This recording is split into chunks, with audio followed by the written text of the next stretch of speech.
I only just checked there today. It was actually our last podcast. Now we have obviously spoke a lot through text messages mainly, and we actually had a phone call in between that as well. But the last time we had you on the podcast was 2019. We record we record that, and I think I'm fairly sure it was March, but it was released in September. And that was mainly around your model and my current understanding of it then, which has definitely evolved an awful lot since last summer, because last summer I actually went back into your model heavy, because when I did the intensive in 2018, which was only your second ever one, just personally myself, I was so focused and locked in on my master, so my sort of mindset was really deep into like just S&C world that time.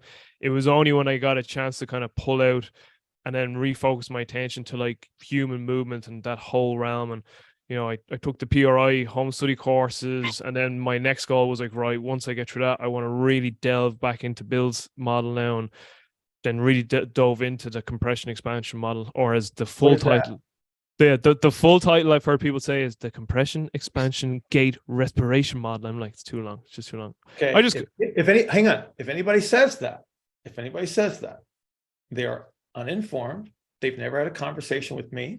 They've never been to an intensive, and they don't know what they're talking about. Yeah. It's very important because people are making assumptions that they have an understanding that they don't have, right? And like I said, that's the dead giveaway. Anybody that would express it as that doesn't understand the premise behind it, right? They're trying to shortcut it. They're trying to promote themselves as having an understanding that they do not have. So run from them. Yeah, to be honest, and just from a learner's perspective on my end of things, it's led to a lot of confusion, because I hear certain people saying certain things about this model, and then someone else almost saying a contradictory thing. And because they don't understand it. But that's what I mean. There's people that are selling. There's people that are selling these things. Right, they're selling them, and they're absolutely wrong in their representations. Yeah. Right, but people don't have enough understanding to filter this and say, oh, that would be a mistake, or that's a misrepresentation. Yeah, I think that's the appropriate term there, is a misrepresentation, definitely. But for me personally, then I delved heavily back into your model last summer. Did 6 weeks. I listened to every single one of your episodes, was going through the YouTube channel, and it definitely, where I'm at currently now is I would say I have a very good understanding and appreciation for the model as a whole. Where I'm at now, or where I'm fuzzy now, is more the application, the actual taking like what would be an appropriate exercise intervention, or I suppose exercise, but an intervention for a particular individual where they are on that sort of wide and narrow spectrum, and the sort of strategy they're presenting with. So it's the application where I'm at now, whereas I feel that I really accelerated my understanding last summer when I really got back into it. Because as I said, in 2018, like, don't get me wrong, the global principles, when I stepped away from the 3 days with you, I could appreciate, but I was still very, very fuzzy on a lot of it. Well, and again, people make an assumption that if they go to an educational experience and I've spent 2 days, now I have this deep understanding of this, and this is why there's a continuation of the process after you go to the intensive. That's why there's a group of people that spend a lot of time together and trying to figure this out, because what you're seeing is a representation of complexity that's based off of absolute principle. It's just the changing of the conditions as those principles are applied over time. And that's what makes it seem very, very complex. And that's why you have to, as I would say, reverse engineer everything. Like, you have to understand where somebody came from. So this is the foundation of all of the principles. This is where the constraints are. This is where the structure is the influence. This is where the options that are possible are represented. And then you're looking at things through time, right? And that takes a while to grasp. It's like, what are the options? How are these principles being applied to these conditions?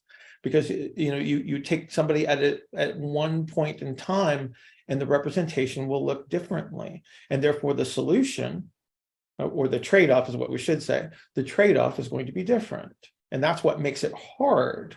People think that everything can be simplified. The principles are simple, right? But the process becomes very complex because you're dealing with a human being, and then that creates a tremendous amount of interference that you have to understand.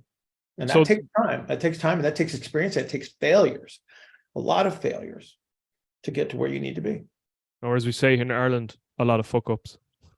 Well, But in light of our conversation today, I do just have a few questions you can ask I had for you. anyone. Just I'm interested to hear, like, so I took the second ever intensive, which is 2019. How has it evolved since that over the last 5 years? For you, even as you've taught more and more of them, like how has it evolved? It's just, so again, foundational principles haven't changed at all. Right? It's just more, because I've answered similar questions so many times, the refinement of that has improved. So it's easier for me to explain things. The fact that people have had repeated exposures through the ongoing process, like the people that have been through the intensive that are still spending time together and learning, their understanding is improved, so the questions get better, and then I get better at answering the questions because we've had more context to express these concepts within, whether it be like, so we have an Olympic weightlifting coach, we have physical therapists, we have strength and conditioning coaches, we have personal trainers. Everybody's got these contexts and perspectives. And then we're able to answer all of those questions in context. So the responses are much more refined. The process is much more refined, where, you understand the difference in trying to express information. You have explicit, implicit, and the tacit. And this is based off of tacit, which is very difficult to explain verbally, or even in writing. It's very difficult because it's so experiential. And now you have people that have a lot of experience working within this model. And so their understanding is improved. My understanding and ability to express things that have been difficult to express verbally is just much improved. That's where the conceptually, that's where the biggest improvements have been, because again, the model itself doesn't have to change, because it's based on very simple foundational principles, because they are the unifying physical principles, right? Like they can't change because of what they're based on. Yeah, and a refinement probably would have been a better word than evolution, because again, as you said, the principles are the principles. That's exactly what I was getting to. So more so, you're teaching the pedagogy of how has that maybe sort of evolved, because again, exactly as you alluded to there, you've realized that you're kind of coming back with similar questions are coming back to you, so you've refined maybe how you've tried to express that idea. Right. Yeah. Yeah. And off that too, it segues well into the second question I had, which is what for you has been, or do you feel has been, the hardest concept of the model to teach? And just to give you an example, for me, this actually wasn't a hard concept for me to understand, but I just see a lot of people struggle with it on some of the conversations we have, is the idea of superimposition. So like oftentimes they'll see like, but is that not in ER? And you'd be like, yeah, but there's an IR on top of that. Yeah, so this is the failure. This is the failure of like a Cartesian coordinate kind of a representation. So this is the 3 planes concept, which is great for finding a position in space. It's great for trying to represent something that doesn't move, right? So take a cadaver, put them on a slab, and we immediately have a coordinate plane system that is useful. But when it comes to actually moving and how we move through space, and then understanding what the representations are. So if we take the dead guy representation and we try to apply that to a dynamic moving human that has to actually physically change shape to move, then a lot of that stuff sort of falls away and then becomes interference to thought process. Because if you're trying to manage a planar system in a dynamic shape changing organism, it's like the planes are all over the place, or better yet, they just disappear. Because what we're looking at is we're looking at spaces, and the spaces are what we access. We actually move into a space, and then we apply forces and we respond to forces. And so that's what makes it difficult, because what the straight plane did for us, and we can see this in table tests, right? We look at a table test, and the reason I call them table tests is because that's what you're measuring against. You are creating a constraint. The table is a constraint that we're going to measure against. And so this allows us to position someone in space relative to the table. And then there's certain things that should happen as we move somebody into a specific position relative to the table. And that would mean that there are no 0 points as it would be expressed if this was a cadaver representation. So cadavers do have zeros because they don't move. And so we're applying that.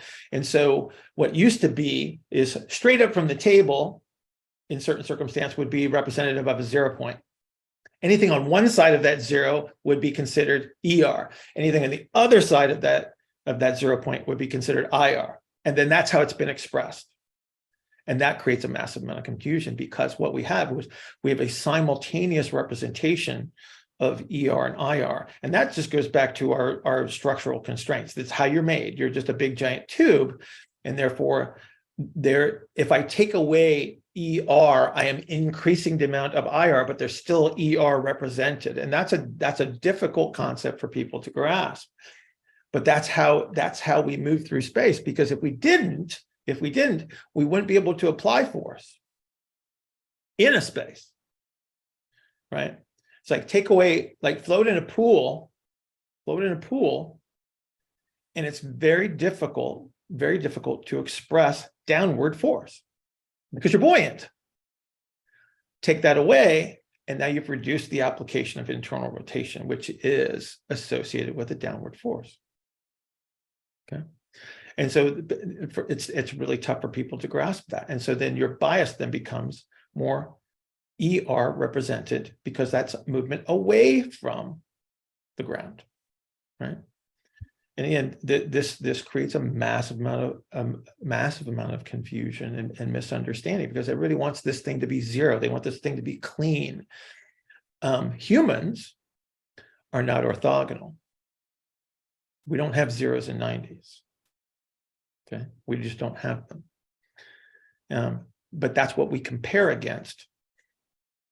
And therefore, that's why we've had this sort of absolute expression of it's either or, instead of understanding that it's simultaneous, because we're accessing a space and we're applying force at the same time, which means that both are represented. So that example I gave of the idea of a superimposition, or this kind of, there's always a simultaneous ER, IR, and even with respiration, it's the same with inhale and exhale. Is there anything for you though in particular, from a concept perspective, you've also seen a lot of people struggle with?